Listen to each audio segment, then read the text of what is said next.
Hi everybody, and welcome to training session 3, which is all about the power of asking for help.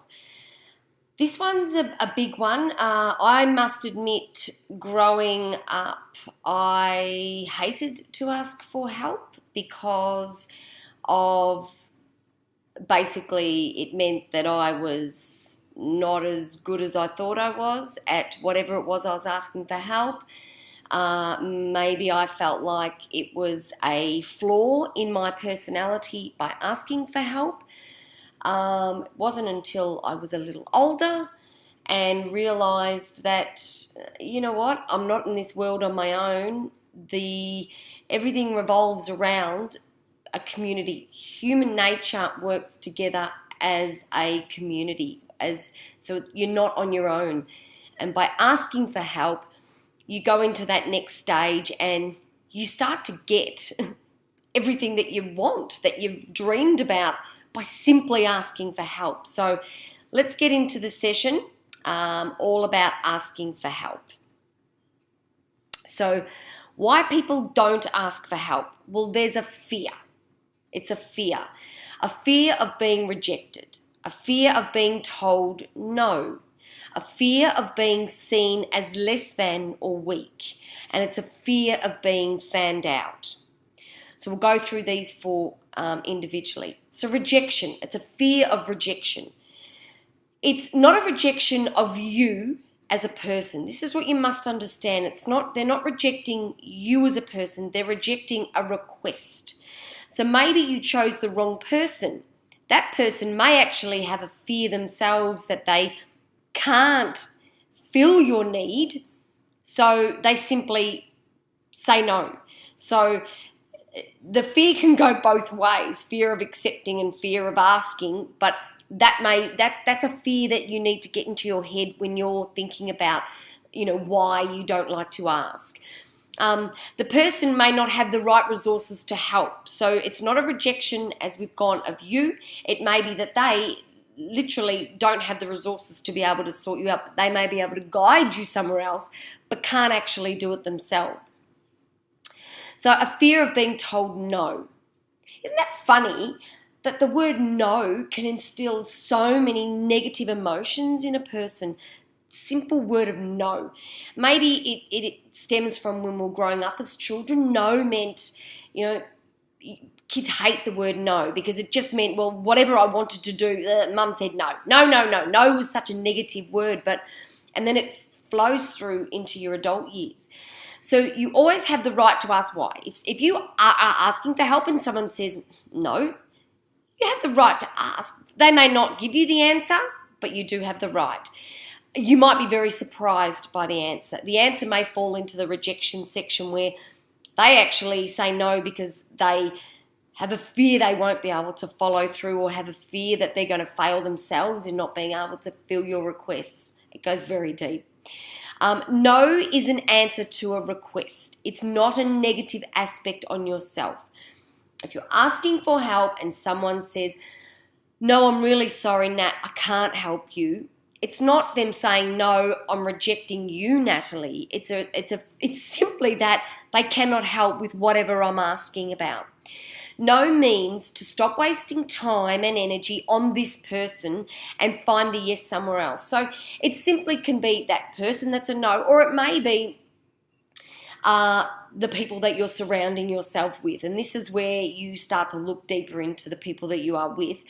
But it just means move on to the next person to maybe get the help from. A weakness. So it brings out feelings of vulnerability. People hate feeling vulnerable. Vulnerable in most aspects is a weakness. People think of it as a weakness. But being vulnerable is actually the place where it's in one of my points a bit low, it's the most powerful place to learn about yourself. Vulnerability is you put yourself out there to be rejected, to get the no, but it's a place of such immense growth.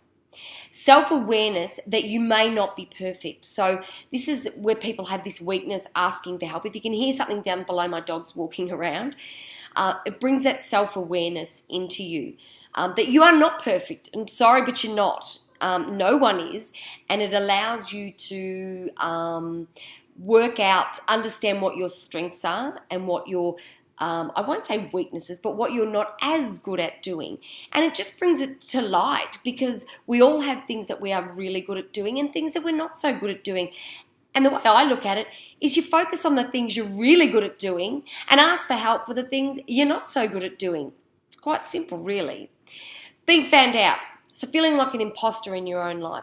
I know when I first launched my course and my courses, my first fear where I started getting short of breath was, I feel like an imposter. Who do I think I am? Who really do I think I am? What do I know that I'm trying to teach other people or guide other people through? And that's a big fear of being found out in your own life. You know, people do it in work, people do it in home life. Like, you know, another mum might ask you, my teenager's causing me all this grief, what do I do? And in your head, you're thinking, oh, I have no idea. I thought I was a good mum, but maybe it's just all a facade and I'm going to get caught out that I'm really not that good. It's common. It's very common. Perfectionists. If I don't know it all and I look great doing it all, then I'm not worthy. And this is where you get found out. You've held up this image that I am, you know, an awesome mum. And I'm sure you are an awesome mum if you're a mum. Because at the end of the day, every mother tries to do the best for their family. We're not trying to do the worst stuff. We're trying our hardest to do the best. But sometimes we don't know what we're doing, so you ask for help. But by asking for help, it doesn't mean that you're not good at it. It just means in this area, you know, maybe I need a bit of help. And a perfectionist is where you can't let down that guard and go, well, if I admit that I'm not good at this, then basically I'm not worthy. And it opens you up to feel vulnerable and pain, which we've gone through a little bit before. That you can't numb those feelings, because if you try to numb all those negative feelings, you actually start numbing all the other good feelings in life, the feelings of pure joy, the feelings of love, the feelings of happiness. You have to numb all the feelings. You can't just pick and choose the feelings that you want to numb. So what can you learn by asking for help? So you learn the ability to move forward. Rather than staying stagnant, you learn how to move forward. Often it is the fear of being foolish by making the wrong decision that holds us back from wanting to move forward. Anxiety fuels the symptoms of believing you cannot ask for help. The relief when you ask helps eliminate this anxiety. So in order to move forward, asking for help is part of it. And if you want to experience the dreams, the goals that you have in your life, you have to be able to move from the position you're currently in now. And often that requires asking for some form of help. The opportunity to learn. This is where your tribe comes into play and who is good for your soul and who is not. This is not who is a good person and who is a bad person. This is a person that is good for you. Some people are great for you, but they're not so good for maybe another friend or a partner or one of your children. Doesn't mean they're a bad person. Trust those you have surrounded yourself with, that they will not judge you for asking for help. Listen to the way they accept the opportunity to help you and empower yourself to ask again. You learn to collaborate. This is where you gain a greater knowledge of other ways to achieve successful outcomes in life. Working with another person builds skills in negotiation, self-trust, which is massive, creativity. Creativity is having the guts to go, look what I've created, look what I've designed, look at my idea. I'm going to try this without feeling like people are going to go, are you serious, Nat? Are you serious you're going to do that? What an idiot. That's self-trust. And vulnerability. Here comes the vulnerability part again. A partnership requires letting down barriers to be open to change, which is very scary for a lot, and a willingness to actually go through with it. A lot of people don't. They talk the talk, but never actually walk the walk. You learn to drop judgment. If you are happy to offer help to someone else, but not to accept help, then you are judging the person who has asked for help. Think about that. That's very, very powerful. If you can offer it, absolutely. I'd be almost mortified if you didn't ask me for help, that your marriage is failing or that your child's being, an a-hole and you don't know how to handle it. But I'm not going to admit that my child's doing the same thing and I'm not going to ask you for help. Well, aren't you then judging someone else and judging yourself and putting yourself in a different position than someone else?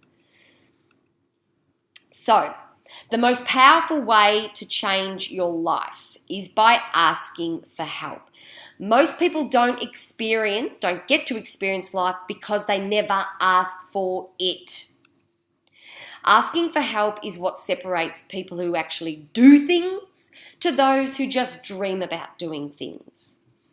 You must be willing to fail if you want to achieve success. Success is your version of success. Success may be in business. Success may be in your personal life, maybe in your love life. It may be raising children. It doesn't matter, whatever your version of success is, but you must be willing to fail in order to achieve it. Everybody fails.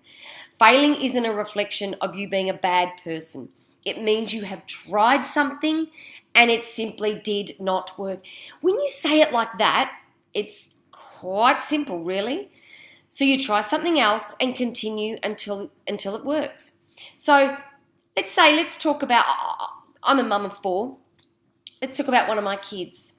I love this analogy that I've read many, many years ago. So your child starts primary school, and they're learning to write with a pen, and it's really dodgy and you can't even read the letters, and they try and they try and they try, and you go, you know what, enough, you failed at it, give up.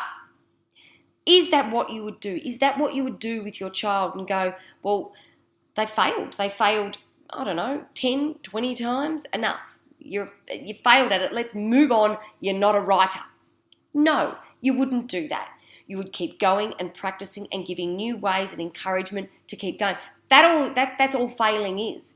You tried something, it didn't work, you try something else a little bit differently until you finally get it and it works. Embrace the gift of being able to ask for help. Some don't actually have that luxury. If you want to experience life and all it has to offer, you need to learn to use the skill of asking for help. And yes, it is a skill. It is a skill that you can learn like everything else. Rewire your brain. Once you start learning it and asking, you'll be amazed by the response from other people.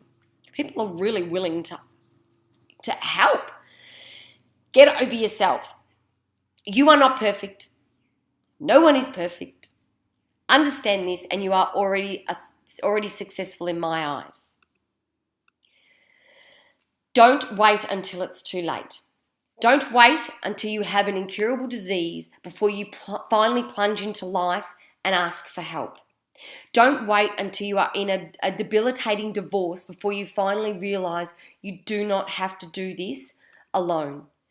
Don't wait until your bank is about to foreclose on your home before you admit maybe your strong point isn't looking after the finances.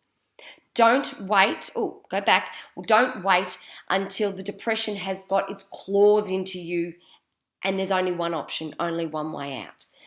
Now, so this is the module on asking for help. So I'll set you a task. This week, you've got 7 days. Ask for help in some area, whether it's your career, in your work, whether there's something that you're stuck on just a little bit and you go, oh, I really should know it, so I'm not going to look like a loser, and ask for help. Whether it's with an issue you're having with one or more of your children, ask someone close to you that you know won't judge you. Ask for help. Whether it's with your relationship, you're struggling somewhere with your relationship and you just don't know how to get over this border or this blockage in your relationship. Ask Ask someone. Whether it's spiritually, you are really struggling, whether you believe or don't believe, or whether you are guiding yourself in the right direction. Ask.